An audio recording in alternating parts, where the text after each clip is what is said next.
Welcome to the Colorado Lacrosse News Podcast, where we go beyond the scoreboard and into the people, programs, and culture shaping the game. Today we have a great guest joining us, Jack Hanna. Jack has built the path that a lot of young players dream about, from competing at one of the top college programs in the country at Denver to reaching the professional level and continuing to grow his game. Today we're going to talk about his journey through recruiting, what he learned at Denver, the transition into the professional game, and where lacrosse is heading. Jack, thanks for joining us today. Absolutely. Thank you for having me. Take us back. How did you first get into lacrosse? So my cousin, he actually played at the University of Denver. He's quite older than me. So I was a little guy when he was in college. I was like fifth, sixth grade. I think he graduated in 2008, or maybe nine. But he essentially taught me how to do it. Right, I'm from Cincinnati, Ohio. There wasn't a ton of lacrosse in Cincinnati when I was growing up. We had some great guys, Ben Randall, Connor Busick, obviously, some big names in the world of lacrosse have come out of Cincinnati before me. And there's many other legends from Ohio that have done that. But at the time, my high school, Milford High School, we didn't have a huge lacrosse program. We had 25, 26 guys on the team. Only so many guys who could play offense. But it was a great culture of things, and but there wasn't a ton of it. So my mom's a great athlete. Okay, she's super competitive. My dad is a great guy. He's not that athletic. He's not a great athlete. But my mom, she's honestly kind of a freak athlete, and pretty much she was very smart about putting me in front of people that knew lacrosse in Cincinnati. Right, it was a short list of guys at the time. It's growing like wildfire. There's way, way, way, way, way more people that are very informed in Cincinnati, doing an awesome job. The entire state of Ohio as a whole. But, so my mom found a guy named John McGeaney, kind of a legend back in the day, the McGeaney family. But John McGeaney was my coach in 4th, 5th, 6th, and 7th grade, and 8th grade. He's kind of like a helper coach in 8th grade. But once we met him, was in 4th grade, he was our coach of Milford. His son went to private school, Milford's public school. So I followed them to the Junior Crusaders program. Followed him around, learning he taught me how to string a stick, showed me how bad my first stick I ever strung was, all that, those great memories of lacrosse. And and then it was always just, holidays and things like that, Thanksgiving, Christmas, when my cousin would come around and, whatever I'd been doing in lacrosse, he would, grab my stick, play toss with me, show me how it's done. Kind of just that fun backyard style of lacrosse. And that's really where it all started. Because I was also I loved playing baseball. I played baseball till my freshman year of high school, played baseball and lacrosse in the same season for all those years. And, thanks to my parents for that one. But that was the Denver, John McGeaney, and just the general joy of being a multi-sport athlete and having two brothers that didn't play lacrosse, but were willing to throw lacrosse balls around with me in the backyard. And yeah, that's where it kind of all grew from. And I was always just kind of, my mom was big on, lock the back door, put us in the backyard and go figure out how to get good at something. That was really the start of it. And then as my time grew at Milford, we had a couple great coaches that came in that, really understood just, hard work and this and that all grew to the growth of the program. All those little things that great coaches do. And I was super, super fortunate to be around guys like, Coach Mark Lynch was a guy that made a huge impact on me, taught me the box game, taught me about the entire, story of how the Native Americans view the game of lacrosse and that aspect of everything and, what it means to them and what it means to be, connected to your stick and things like that. So he made me really fall in love with the history of lacrosse, all of the deep rooted, history of everything involved in lacrosse. He kind of put me onto, which again, sparked a new excitement for the game out of me. And then I ended up being a preferred walk-on at Denver, got a spot from Coach D. That's a whole story in its own, we kind of rolled from there. But that's at least the Milford and my youth side of things and kind of where my joy in lacrosse stemmed from. I caught on to something that I have to focus on. When did you start playing box? When did that become a big part of your game? So yeah, another shout out to guy, Mark Lynch. Essentially, the first time I played box, as a Canadian guy, you probably would not liked what you were watching. So the first box that I played was it's funny. I'm doing a similar thing with sixes these days, but he did it 4 or 5 weeks at a time. and it was like he rented out of, the roller rink. We were playing on the plastic tile roller rink floor. He had to bring his box across goals from his house all the way there to be able to put him in there because the facility wouldn't let him keep him there because they were like, "Who plays box across?" We had 2 of the coaches playing goalie because they didn't wanna no one wanted to hop in the net, and then, no one had rib pads, no one had bicep pads, none of that. It was honestly field lacrosse and learning how to shoot on a box goalie, learning pick and rolls. It was more basketball than anything. It's kinda like what we kinda taught it as. But that was a really big impact on me because I thought it was so much fun. And I was like, there's something about shooting on the little goal and the fakes and the finishes and the type of passes you get to throw. And yeah, I always it kind of just sparked a love in it. And then I played on the U18 US Box Tour.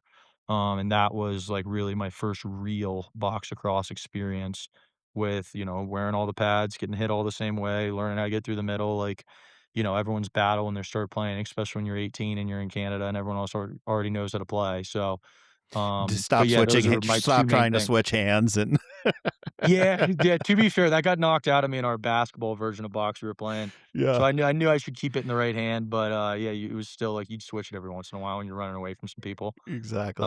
But yeah, that was really the starter of the box. And then once I played in the the US Box, so U18 tour, once I played on that, I jumped on every box cross opportunity I could. I was going to play in men's league. It's not like a quality box men's league, but it's dudes playing box across. They're doing it the right way. And, there's some older guys out there that are like, don't hit me very hard. But you're playing the game and, guys are playing hard in goal and it's a competitive league and it's fun.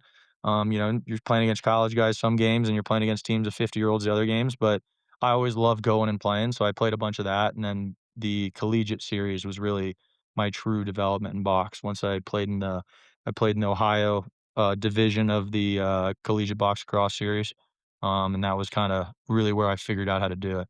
Yeah, it's such a great program. I know a bunch of kids that play in it Oh, yeah. locally here in Colorado. It's phenomenal. It's fantastic, yeah, it's awesome. Yeah.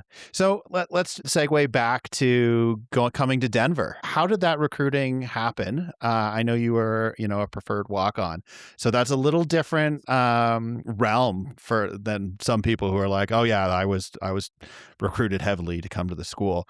Yes. I wasn't really to be fair, I didn't deserve to be recruited when I was younger either, like, I wasn't very good, so it wasn't like the older I've gotten, the more I've realized, like, yeah, like, that little vendetta I held for all those years, I don't think I would've recruited me either at the time, but, so I was a real late grower. So, like, my freshman year of high school, I was probably 5'2", like 130 pounds or whatever, and then I grew another 4 or 5 inches, another 4 or 5 inches each year after that until I got up to 6 foot by my senior/junior year-ish.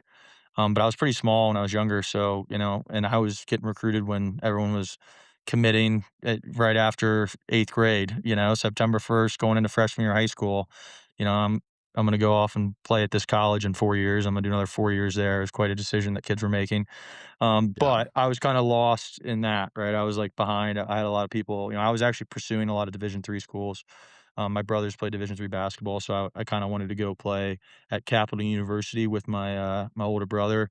That's kinda where I was at by, like, my junior year. I got the opportunity to go play for Stick Star Lacrosse out of Texas because my coach, Mark Lynch, who I've mentioned a few times, Hmm. he was actually living in Texas for a while and moved back to Ohio. He's originally from Cincinnati, and he was coaching down there with Stick Star. At the time, they were still a pretty big travel program. Now they do more developmental stuff and merchandise. But at the time, they were running a pretty good travel program. It was the first time I played on teams with guys that were committed to Division I schools and such. And I had super fun. I actually came out to Colorado to play with them. So I played with them in a Colorado Springs tournament, and we played a tournament at DU. And like when that was happening, the only other 2 schools that I had been recruited by that were Division I were Mercer and Bellarmine. Um, so again, like we'll circle back to my mom because my mom's had a huge impact on me, but she's very competitive. She's very intelligent in the world of sports. She knows what good coaches look like. She knows what bad coaches look like. She never said a word on the sideline. She knows how to just put you into a situation and let you figure it out and become better because of it. But I remember going to Bellarmine. We did a visit and, it was the coach just didn't talk and show us things that my mom kind of felt were a winning mentality. And then Mercer called me over the phone and offered me a scholarship. And my mom's take on that was if they're calling you over the phone to offer you a scholarship, it probably means it's not a great scholarship to accept. So I was either going to go play Division 3 or I was going to figure out what would happen at Division 1 level. And luckily, when I was out here playing in that tournament with Stickstar, I played one of the best uncommitted showcases I ever had in my life. Everything I threw at the net was going in. And Coach Tierney called me when I was in the airport, my flight home back to Ohio. It's funny. I remember I picked up the phone. He was like, "It's Bill Tierney," and I was like, "I don't think it's Bill Tierney." I was like, "Who's messing with me?" And it was him. And then he invited me back for a visit. And then yeah, the rest was kind of history. I was preferred walk on. I had a spot in the team. I was obviously like invited and whatever. So signed a fake NIL on my signing day in high school. Just signed a piece of paper. Everyone else was actually signing a national letter of intent. And yeah, they couldn't send me one of those because I wasn't getting any scholarship money. So I just signed a piece of paper and acted like I signed something.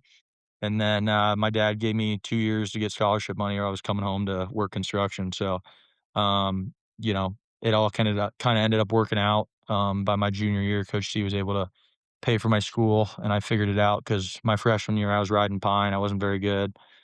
I was honestly, it's kind of funny. Jeremy Noble, the coach at Valor around here, obviously Yep. state champion. There he goes. But Nobes, when I came out to coach with him right when I moved back to Colorado, right after I graduated from college. So I moved home for like 3 months, came back. Um, and Nobes hired me. Noble was the volunteer assistant my freshman year. He was not my sophomore year. So Hmm. my first year, he's a volunteer assistant. Noble wouldn't even put me in on scout team because he'd be like, "Jack, you tell me who you represent on the other team because I don't see any connection. So you're gonna stand here and you're gonna watch." And I was like, "Okay, sounds good." I get so pissed about it, but yeah, it was hilarious. And he had such a good impact on me, even though my entire freshman year I did not like him. And Noble ended up telling the entire Valor team the year I coached at Valor. When I moved back out here, he was like, "Yeah, I actually voted for Jack to get kicked off the team because he was so bad." And I was like, "What?" And yeah, new news to me, but I wasn't great. And then my sophomore year, I came back, put in a bunch of time and effort. And then I was actually starting my sophomore year slash bouncing between the first and second line. And then after that, yeah, I got the scholarship money, and then obviously from there, I was just playing at Denver. So that's kind of how the whole recruiting thing worked out, and then me staying at Denver and being a part of the thing. So it was kind of a dream come true.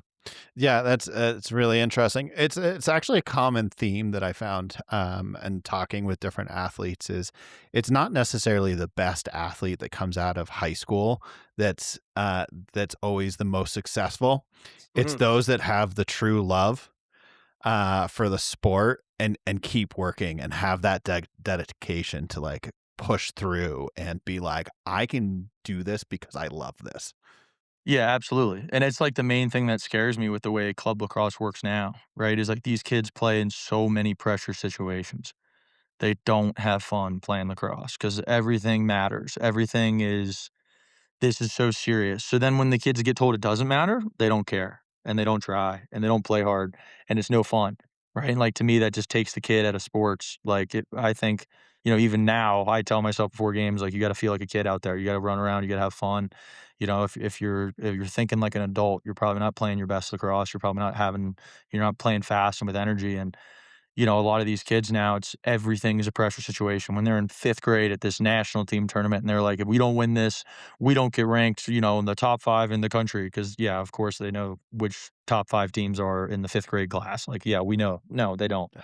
It's a joke. It's a lie. And, like, to me, that love that I had, I could see it in the guys that were, you know, in the realm of, this guy played in the MIAA. He is playing college level lacrosse for the last 4 years. He's been grinding since he's in like 3rd grade to play lacrosse. And it was so easy for me to be like, I can outwork that guy. He doesn't really love this stuff that much anymore. To him, it feels like a job still. Like to me, I was like, this is awesome. Like I was like, I wasn't good enough to be here. They let me come here and now I have the opportunity to turn this into something awesome.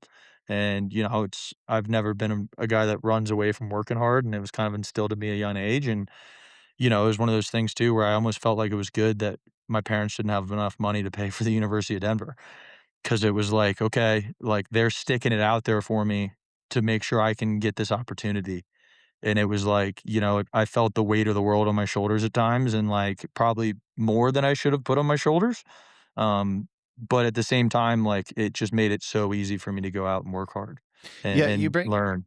you bring up an interesting point. Diving into club and the love of the sport.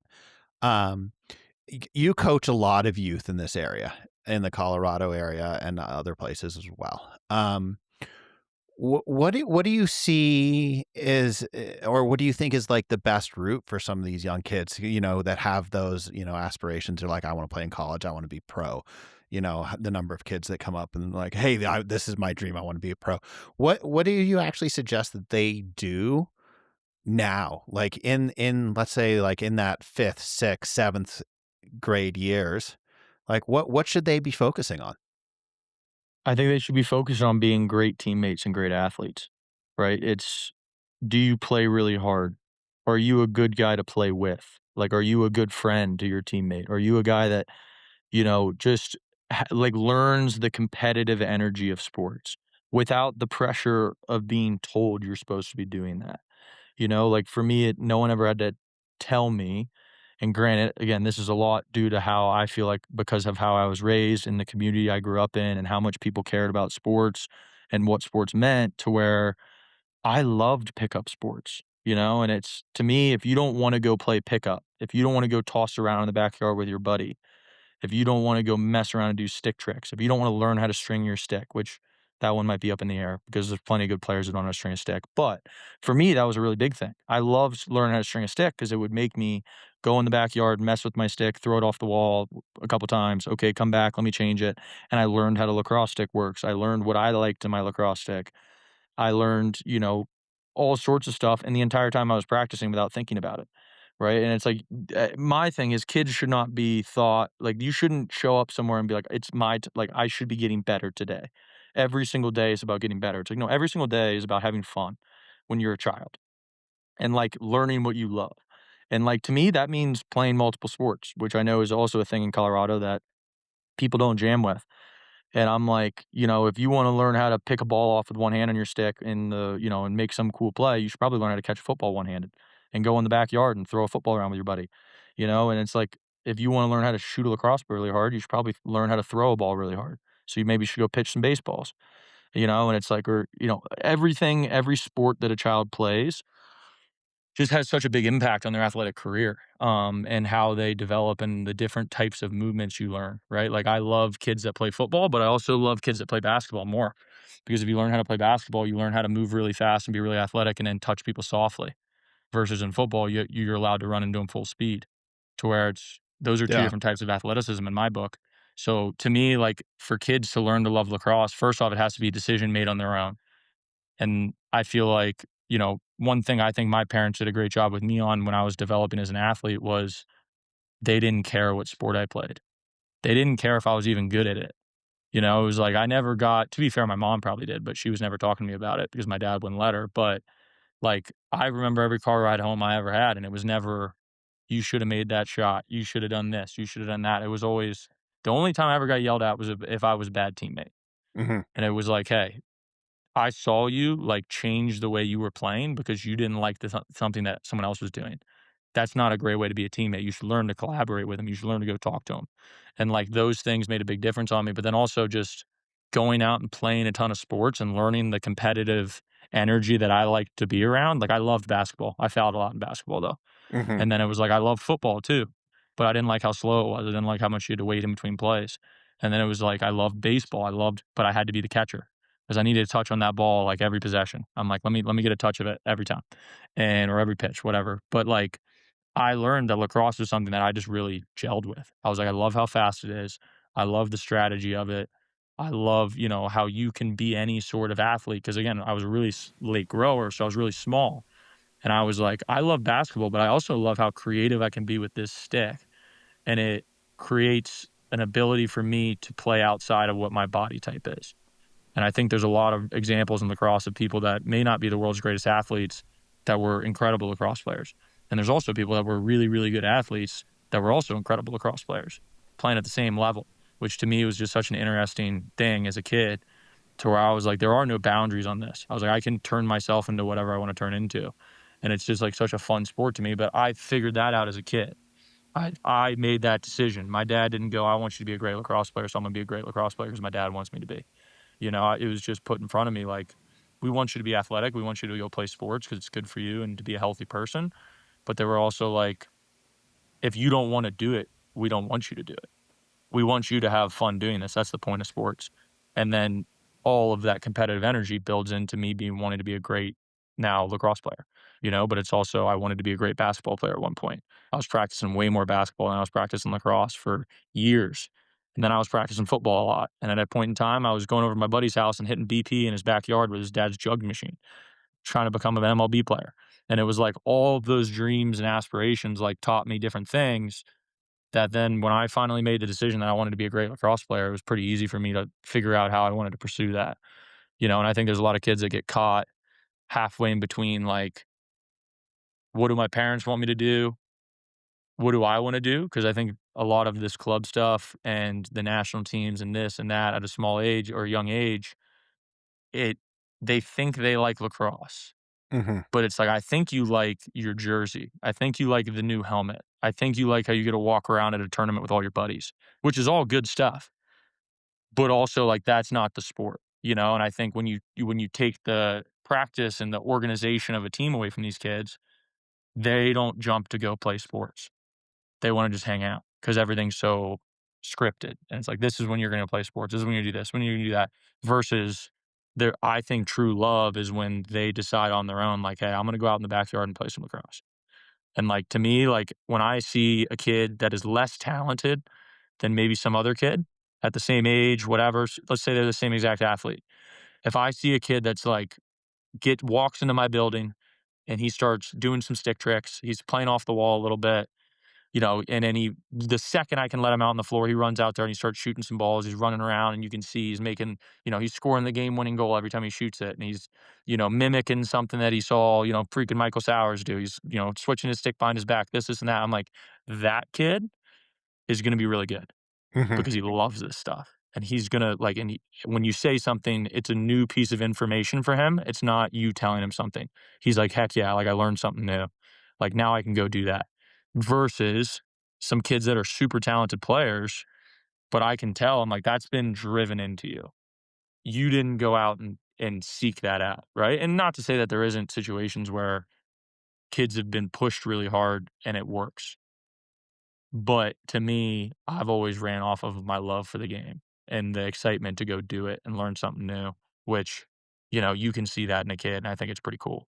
Yeah, I think it's really powerful. I've said this in previous episodes where I ended up going the path of being a professional skier, Yeah. and I was not the best athlete or racer in my group or my age class. I was probably middle of the pack for a very long time, but I loved it so much that anytime I could be skiing, I was skiing. Yeah. And it was the same for lacrosse for me. I loved playing lacrosse.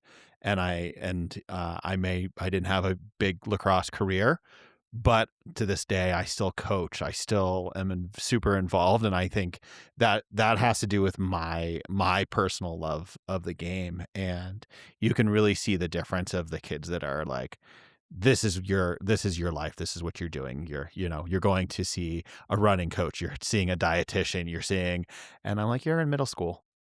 i Yeah. i hope that kid continues to love lacrosse. 100%. Because also your diet coach and the speed trainer and everybody is lying to your parents. You don't need to be doing that, Yeah. you know? I think a great example of this is Eliza Osborne, Hmm. right? She's an absolute machine, first team All-American at North Carolina right now. And I had the pleasure of like coaching her up a little bit, being around her. Absolutely claiming zero credit. That girl did everything on her own. I was just, shot some balls and she was around. But I remember talking to her about speed training because she's such a great athlete. And I was like, hey, I was like, you go do, you use a speed trainer, you use a strength conditioning coach, you do any of that stuff. She was like, no. I'm like, why? I'm like, you don't, I'm like, you're a senior in high school, you're committed Division 1, she was the number one recruit in the country. I was like, you don't ever do that stuff? Like, if that's never been put on you?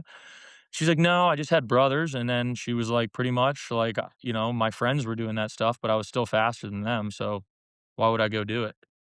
And I was like, Yeah. "Do you play a lot of sports?" She goes, "I played all the sports I could play." And I'm like, Yeah. "Yeah." There's nothing because also, right, like, and to mention on the speed and strength conditioning side of things, just because it's a topic that's heavily pushed on middle schoolers these days, Hmm. it's the message of intent, right? Like when you're in college and you're in Division 1 weight room, all they do is try to get intent out of you, right? Whether it's timing, it's lasers, it's competition, it's, putting everybody's times up on a scoreboard. So everyone's thinking about the guy, next up on the ring on them on the 10-yard sprint through the lasers or whatever. And all that is to get 100% effort out of somebody, right? And something that they might not be motivated to do that day. Middle schoolers are never motivated to go work out and lift weights. Like, why would you? It's Yeah. like there's so many different things you can do. To me, true intent and 100% effort happens when a kid really wants to win and they're playing with their buddies and they're going balls to the wall and they're playing. And it's like you can't make an eighth grader work harder than, his buddy getting under his skin and he's like, I need to go beat him. That kid's gonna run so fast, he's gonna cut as hard as he can, he's gonna exhaust himself, he's gonna be panting like a dog, and at the end, they're all gonna be smiling. That is the best speed and strength conditioning that you can physically do when you're a 7th or 8th grader. And it's Yeah. like, yeah, it's a message that's given to so many people, and granted, there are benefits, there's things you can learn as a kid about how to lift, how to do speed training, how to practice running, these different things, but when it comes to seeing a guy 3 days a week, and it's like, that's something I started doing when I was a professional. It's and we got middle schoolers doing it, and they're still skinny and scrawny. And I'm like, "Well, you just need to go outside and, play some tackle football with your buddies in the backyard. You'll get a lot stronger, or pick your best buddy that's a good wrestler and see if you can tap him, and wrestle each other for an hour. Tell me how tired you are." Yeah. It's like that type of stuff builds athletes versus, the more you script it, the less intent you get out of the kids. If they're loving it and they're competitive, they're getting 100% effort, and that's what makes them faster and stronger and better. Yeah, that's super important. I mean, I look back at, my friends growing up, none of us were in the weight room. I think we did lifting in gym. I think it was the first time I ever heard Olympic lifting was because we were in gym, and it was because the wrestling coach was trying to get us to join the weightlifting program or something like that in our school. But it was playing and working. I have a feeling that you and I had kind of similar childhoods. We were on a dairy farm, so we were haying all summer long, throwing bales and Yeah. framing houses and Yeah. building structures and stuff like that. So that was Oh, our yeah. workout. Yeah, exactly. And it's like that makes you tougher than anything, especially when you don't want to do it and you got to do it anyway. Yeah. That hay bale's not going to pick up itself.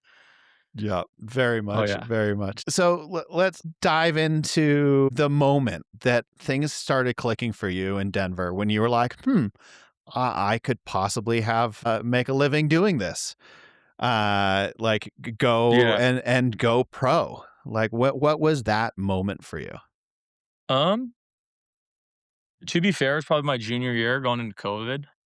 I knew I got a heck of a lot better going into my sophomore year, but I also knew like at that time I wasn't thinking about anything besides trying to be the best midfielder at Denver. And that was always my goal for at least that time period. And then it was like my junior year, I just kept doing the same things and working really hard and being consistent with everything I was doing. And my junior year, I just, it was like one of those things where the light flips, it's like the light went off, but it wasn't like, oh, I can go make a living and do this now. Like my light switch went off. That was like, oh, I can like dominate. I Mhm. was like, I think I can actually be like the best in the country right now. And like that was, you know, I had a couple really good games, even though us as a team did not have good games, but I had some pretty high production games in my junior year, and they kind of gave out those Fugazi All Americans. So was like a, 6 game first team All American. And I was like last year, like I felt so confident and I was like, I started to get out there and I'm like, and that was good. That was big. But I was like, this year, man, I was like, I just feel like I can run by these guys. I was like, I feel like there's not really anybody that can stick with me. And I was like, and my stick skills are getting so much better. And, I just felt like, my athleticism had caught up and then my stick skills were there. And all of a sudden, again, like same message, but I was like, I feel like I can actually kind of like really dominate and like take control of being one of the better midfielders in the country. Obviously not something that you're thinking about week to week, but that definitely clicked with me. And then like kind of going into my senior year, I think it was my junior year, was 2019. So it was my sophomore year when the PLL started. Um, and like I was like, oh, that's cool. At first I was like, that's cool. Like guys are gonna make some money now doing this. Like they're gonna make a more official league. And I kind of watched how it played out. And then after, another decent year out of me my senior year, which honestly I didn't play that well, but once I knew like, okay, this is a standard that I can uphold on a regular basis. Like I can be this good continuously throughout the year. Like I can be like a number one guy in the field that people really have to worry about. Then it was just kind of like all of a sudden my goal was like, okay, if I can maintain this, if I can continue to improve and grow, like I might be able to like not have to get a job. I was like, I might be able to just keep playing lacrosse. Yeah. I was like, it actually seems pretty feasible at this point. And that kind of just kept growing until my fifth year. And then I was like, all right, cool. I got drafted. I was like, didn't play as well as I wanted to my senior, my fifth year. I felt like I still like left something on the table pre-COVID that I honestly am still searching for it. I think it was just because it was only 6 games and I played really well that I have this thing in my head, like, that was when I was at my like, I was like, the best I was at scoring. I was so confident shooting the ball. Um, and then you come back and you get a ton more pressure and everything changes in the way you have to play because you're getting double teamed and this, and that. But yeah, like, I think it was just like a continuous grow. Like, once I was like, "Okay, I can be really good in the country," and then it was like, "Wow, like, if I keep this together and I keep getting better, like, I think there's a really good chance that I can get a shot at playing pro." Um, I never really got too far ahead of it, but that's kinda the way I was processing it. Yeah, that's really cool. Well, how does the your pro training changed from being at Denver? Like how do you prepare for games differently now? Yeah, well, I mean, it's a lot harder, I'd Hmm. say. I think it's one of the biggest learning curves in pro lacrosse. I think we try to first off, Mikey Slaughter is a guy that helped me with it a bunch. He's just a very good teammate, really good with the young guys. So I honestly try to do the same thing with the young guys now in the PLL of, teaching them like, hey, listen, like all that work, especially, the rookies obviously always look great. The rookies are always in great shape. They've been playing since fall ball. Then they were on a strength and conditioning program all through the winter, and they were in game shape for the last 4 months, and then they take a couple of weeks off, let the legs feel good, and you've never been more dialed than when you're a rookie walking into the PLL, right? You're like full of piss and vinegar. You're like, I got to do something here. Like I got to make sure I get my spot in the league, and it's so easy to play well, to be honest, when you're a rookie. But like that second year is when it kind of kicks in. Is like, okay, I have not been able to literally practice 100% 5 days a week. I have not been able to get the thousands and thousands and thousands and thousands of decisions that I've made over, when you're in college, it's like, okay, from January until May, 5 days a week, I'm making the decisions that I'm getting paid to make. And then all of a sudden, that flow of those reps and that flow of those workouts and all the conditioning and all the work that you do that doesn't seem like it's hard to not continue to do it, but it really is. You don't have an entire team of guys. You don't have mandatory lifts. You don't have school to go to. You don't have a schedule to stay on top of. So all of a sudden, it's like you're completely on your own with managing your body, which all of a sudden, that little birdie in the back of your head when you're running sprints with your team, that's like, I'm getting tired. I don't want to do this anymore. And then you look left and right and you're like, let's go. I got to beat these guys. And then all of a sudden, you look left and right and you're a professional lacrosse player and you're like, it's just me here. Hmm. So like one of the first things I did was seek out Trevor Baptiste. And I went and started working out with Trev. So I had someone to compete with, and just have somebody to push myself with. And again, it's still the shortage of reps. I kind of believe it's why the first 2 weeks of the PLL season always kind of look like junk. There's a lot of turnovers. There's a lot of bad lacrosse. People don't want to talk about it because we're all pros, but you got to do the reps. It's hard to play that fast and have that good of sticks without the time, the reps, and all those things that go into account to make those things happen at a high level. So that to me is the biggest switch up. Is like it's all on you. There's not a coach to tell you you're not working hard enough. It's so easy to sit down on the couch and not go shoot balls. And all of a sudden it's just you versus you, and then you got to show up and play. And that Yeah. is the difficulty of it. I'm gonna poorly quote, or not actually. I'm not gonna even try and quote, but Coach Tierney, Bill Tierney, made some comments about you over the years, and he has Mhm. said that you are probably one of the hardest critics on yourself, and that if you make a mistake, you're the individual that will go out and work on it relentlessly. I don't think that's the word he used, to Yeah. accomplish what you and perfect what you made that mistake in. Is that something that you've been able to continue and like still focus on during your Yeah, pro career? 100%. It is one of those things too that still really frustrates me to this day though, because it's the process of doing it now. Versus in college, it's like, okay, whatever, I make these couple mistakes on film. Okay, Monday comes around. I'm gonna try to make sure put myself in a situation where I have to make those same decisions a few times. And I wanna see those at game speed, and I wanna make that decision again, I wanna make the right decision. And then it's like, "Okay, I messed that up. Okay, my shot felt weird in this spot." And it was so easy because I literally always had either before practice, I know in an hour or 2, I'm gonna be starting to do these reps, and I'm gonna be able to get this. So it gives you a very easy framework in your head of what to work off of.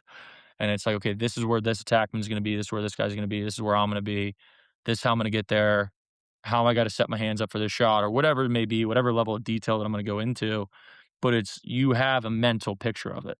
You can't forget it, right? Or it's a lot of the times I would do it after practice to where it's like, okay, I just couldn't let go of the few plays that I made during practice that would just bother me. And I'm like, okay, Mhm. now I have 45 minutes and I'm just going to grind away at those decisions. And then tomorrow I'm going to come back and make sure we have that same drill to do. So I might go up to Coach Brown's office and be like, hey, listen, can we please God do that drill again? I want to be able to work on this part of whatever, you know? And that was the process was I always was just kind of taking notes and I can't forget things when I make mistakes. So it's like whatever, blessing and a curse, but it bothers me so much when I make the same decision a couple times in a row that's bad. So then it was like, okay, I'll go and do this. Or if I took a shot that I didn't like from a certain area and it's like, I can get there every time, but I'm not sticking that shot. So it's like, let me go work on that shot. And then tomorrow I'm going to get to the same spot. I'm going to score it. Right. And it was so easy because it's just day by day for months at a time. And it's so easy to keep getting better, especially once you kind of figure out how you learn and how your process works, which is a big thing for me. Um, but in the pros, it's like, okay, I see what I did on film. The game's shorter. Uh, we have way shorter shifts as offensive midfielders. So I see, let's say, you know, 5 to 10 dodges, and let's say I took 5 to 7 shots, and that's what I have to work off for the next week. And I got to show up, and that's it. Versus in college, it's like I could have taken that same shot 15 times in the same day and thought about it a different way each time and figure out what works and how to make it successful in whatever situation I was in. So in the pros, it's just like you have less film, you have less reps, you have less mental reps to work off of. So it makes it hard to go practice because then I'm practicing also things that I know I need to still get better on, but I don't have a mental cue on currently. I got to Mhm. wait until I go make that mistake. And that's like the problem with my process is it always revolves around mistakes. So then next thing you know, everyone on TV is calling you a volume shooter because I'm shooting, trying to take this shot. I'm like, it's not perfect. But I used to be able to find those like kind of smooth those things out during the week. So now it's, over the years I've gotten significantly better at it, but it's a different process. You got to change. You don't have as much feedback. And I think that's the main thing is the feedback. You're getting feedback 5 days a week, 6 days a week in college and you have something to work off of that happened hours ago versus 7 days ago, I made that mistake. It doesn't boil the same way. So, yeah, it's a switch up, but you find your ways of doing it. How does that differentiate from, playing in the PLL and in the NLL? Like how is that different? Like the box and the field game and your preparation and being Yeah, it's ready. definitely easier in box. 'Kay. So in box, right, you just shoot so much more in practice. So into Mhm. shooting thing, it's very easy to figure it out. You right because you just get so many reps in practice shooting the ball. In box, there's only 2 teams at one facility, so you get to practice for 2 hours, but the night before the game. So I get those reps. I get to make the mistakes that I'm gonna make tomorrow night before I make them, and then I'm gonna smooth them over before the game. It's a shorter work than college still, but, you have that, then you have a big shoot around, and when you're in shoot around, helmets and you're just helmets and gloves. You're going through the power play, and it's like, I'm just gonna work on my passing lanes, and where do I gotta wind up to make sure these guys think I'm gonna shoot it, and then where am I gonna pass it?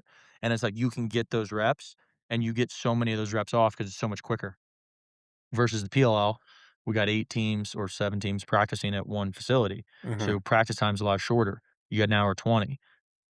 A lot of the times, that practice then has to be, cut down on reps. So you might get, let's say, 10 or 12 live 6v6 reps. Then you're gonna get 5 or 6 power play reps. That's it. And you need to square away the play as a team. You need to get the timing right. So then there's not as much time for me to mess around and make a couple plays that you probably shouldn't make, but I don't have plays that I call feel out plays, which Mhm. is like, I'm just going to rifle this behind the back and see what happens. And then if, okay, I can work off of that. Oh, maybe not. Okay. And it's like I can make a decision to where in box, it's like I can throw 5 or 6 terrible passes in practice trying to figure out whatever I'm trying to figure out. And there's time to do it. And there's reps to do it because if you have a 2-hour practice and we just talk scheme the whole time, we'd talk ourselves in circles. You have practice, you have reps, and you also get a lot of the similar looks in simple drills, like 4-on-3 drills and 3-on-2 drills. Those are a lot of the same shots that I'm gonna take in a box game in 5-on-5 Hmm. versus in field, like, when you're doing drills, it's not always the same shots that you're gonna take in 6-on-6 lacrosse. So, again, it's just there's a shortage of reps, there's a shortage of mental reps, and just seeing and making the decisions that you're gonna be doing on game day. So, that's kinda the whole dynamic of it, I would say. All right, and let's take it to the next level. Let's talk Team USA. I think the announcement officially came out today, a couple hours ago, actually, that you're invited on the team. How do practices change with like Team USA and building with those players and getting yourself mentally ready for those type of games? Yeah.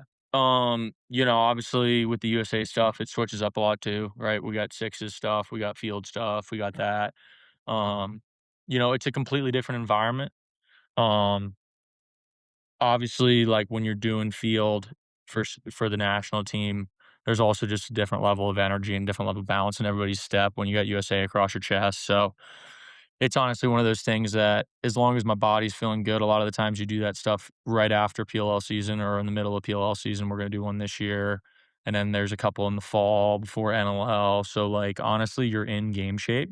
Hmm. You've played a lot of field lacrosse, which translates to six as well too. Six is it doesn't really matter, right? It's kinda just it's a different thing in its own, so you're kinda just playing lacrosse, but, um, yeah, I would just say, like, with the USA stuff is there's a level of energy that you don't get everywhere else, right? When you're just paying guys to come play lacrosse and, yeah, we wanna play well. Yeah, I wanna do this. Yeah, I wanna keep my roster spot, but, there's a little bit more of that college feel of, like, we're all here, we're all good players. There's only so many of us that are gonna make this, to where it's a lot more cutthroat. There's not, like PLL training camp, they talk to you. You kinda know if you're a guy that has a job, if you're a guy that's on the bubble, like this, and that, and it doesn't matter if you're the best player in the world or the last guy invited to training camp. At USA, everybody is ready to go.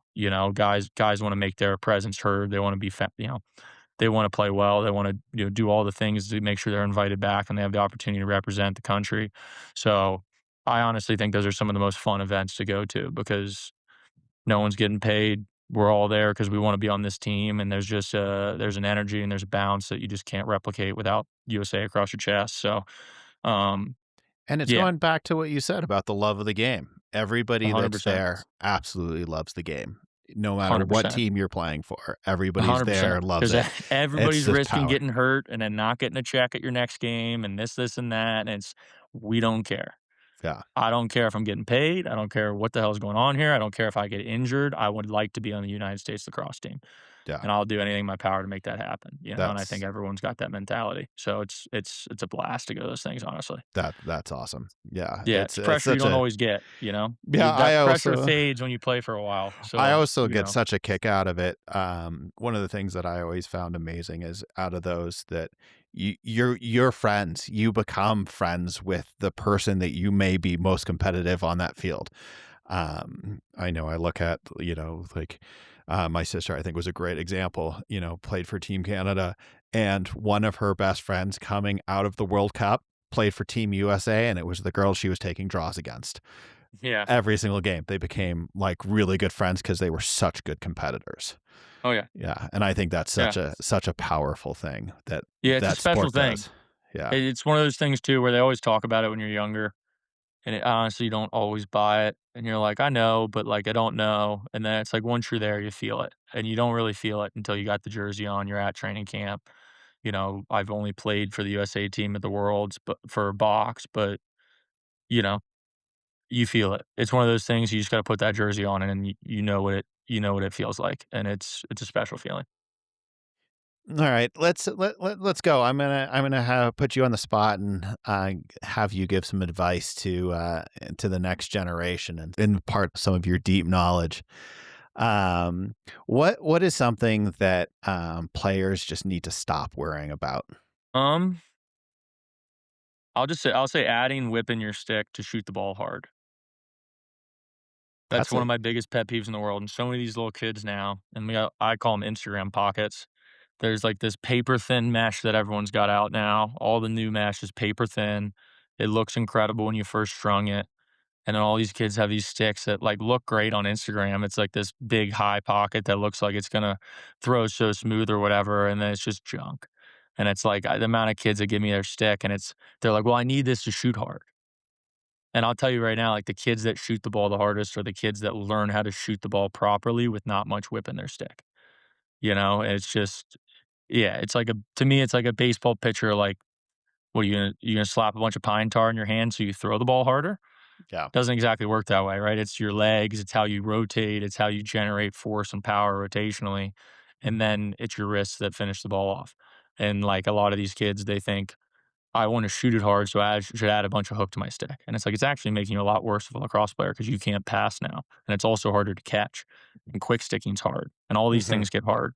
You know, there's a short list of guys that have been that successful with that much whip in their stick. And it probably ends at Ryan Brown, which everyone thinks Brendan O'Neill's stick's got a bunch of hook in it too. And it doesn't have thrown with it. He's Yeah, just got really good wrists and he knows how to generate power. But yeah, that's one of those things I'd put out there into the universe big time. You don't need I whip in like your that. stick to shoot the ball hard, yeah. I like that. I like that. I could never play with any whip. So Yeah, it's I hard. It understand makes it that. less fun too. I Yeah. always just threw it to the ground. I had no aim with a whip in the It stick. just So the ball doesn't feel as good coming out of the stick though. Like no. when you quick stick one clean, it just hits the mesh, comes right out. It's such a good feeling. I don't know. I don't know why people don't like sticks that throw smooth. What's one thing a player can do this week to improve? Mm, I would say here's what I would say. I would say watch 2 lacrosse games and pick out a player that reminds you of yourself and watch them. And that's like one of the best things you can do is just watching the game and watching spacing and watching where players move on the field. Um, I think there's so many social media highlights and clips that a lot of people watch clips, which is Mhm. great. There's a lot of good that come out of that. There's a lot of people that put a ton of really good info on the internet, like Deemer Class is at my top of my list. Always putting good stuff out there and to help you like learn how the game works.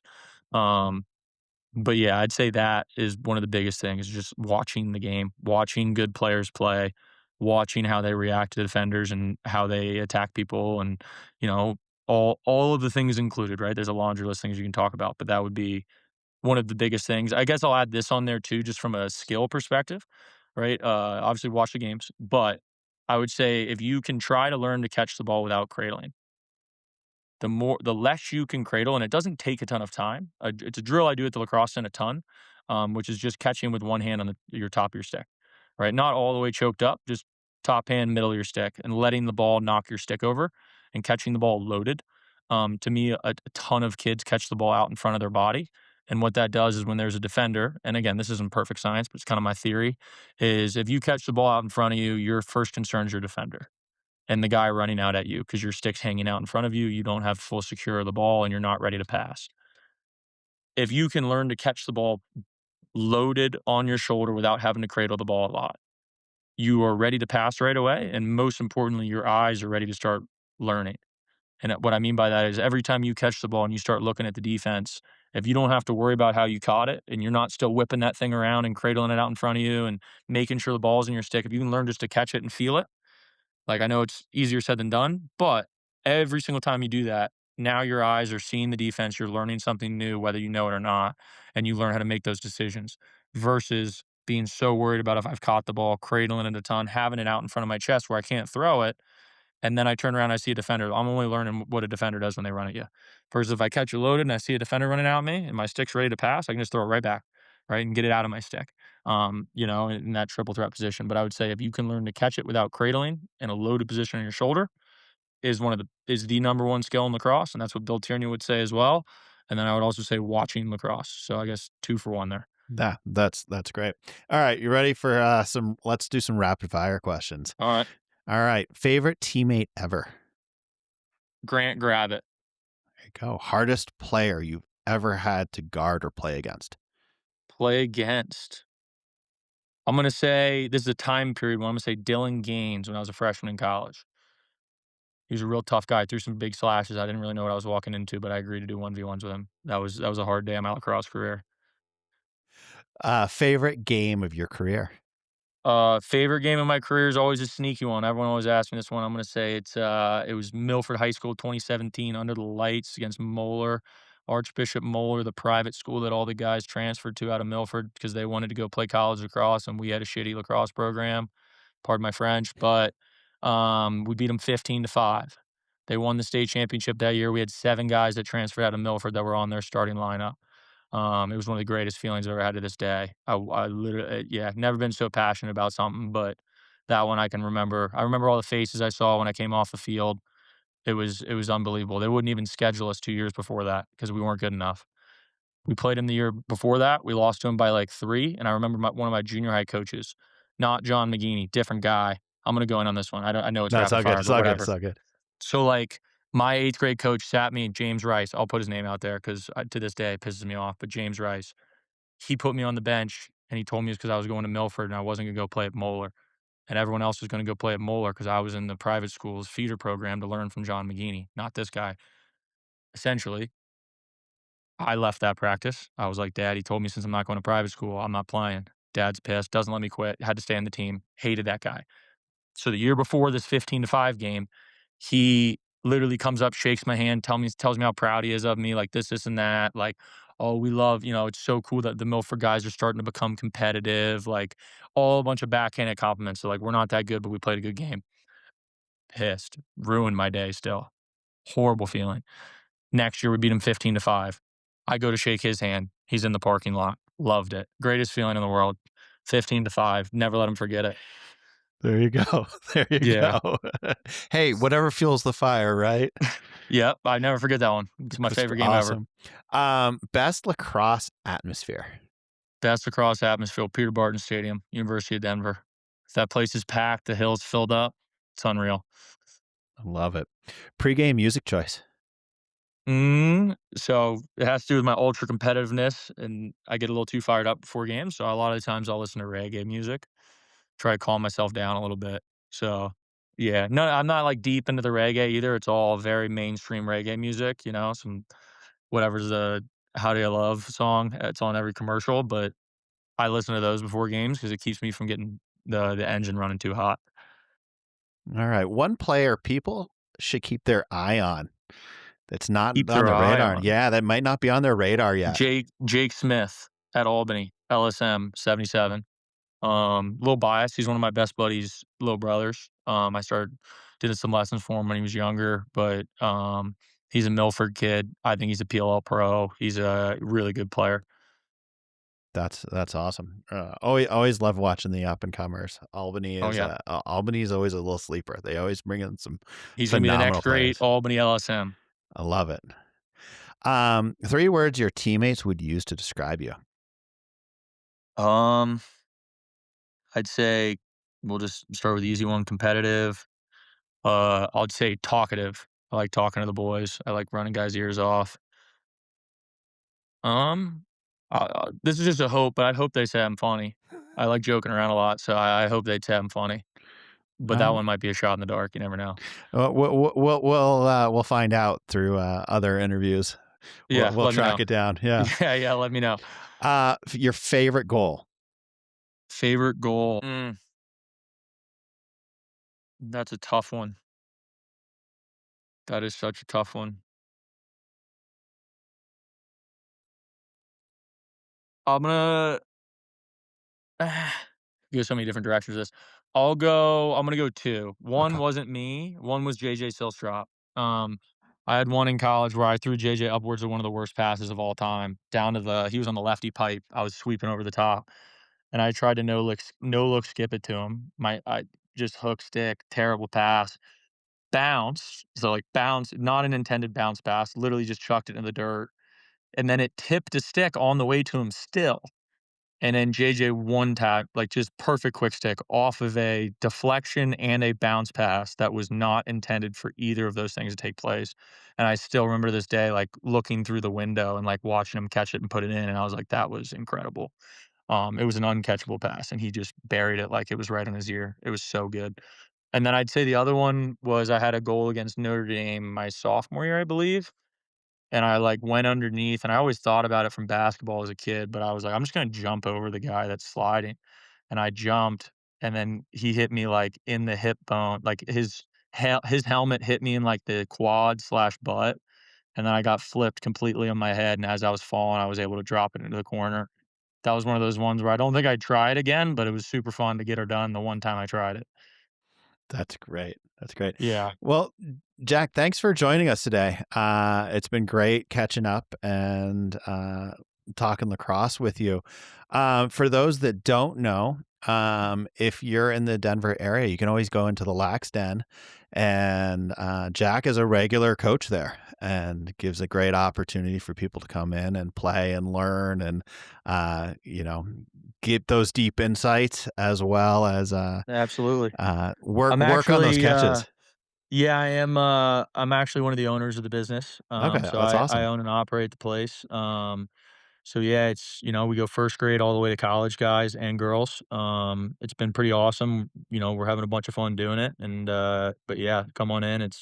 It's easy as giving us a ring, and we're looking to help everybody out in the world of lacrosse in Colorado. Yeah, it's phenomenal for those that aren't familiar. They have pros, both men's and women, to come in and coach, and lots of guest coaches coming in constantly. Yeah. It's a Yeah. huge opportunity, especially for this If area. anybody ever wants a pro to come to town, you just come in and let me know, and I'll give them a ring, That's incredible. and we'll square it away. That's such a phenomenal opportunity. Thank you for joining us. It's been great having you. Awesome. Appreciate it. Thank you. Thanks for listening to the Colorado Lacrosse News Podcast. Subscribe wherever you get your podcasts, follow us on social, and visit coloradolacrosse.news for rankings, features, and full episode coverage.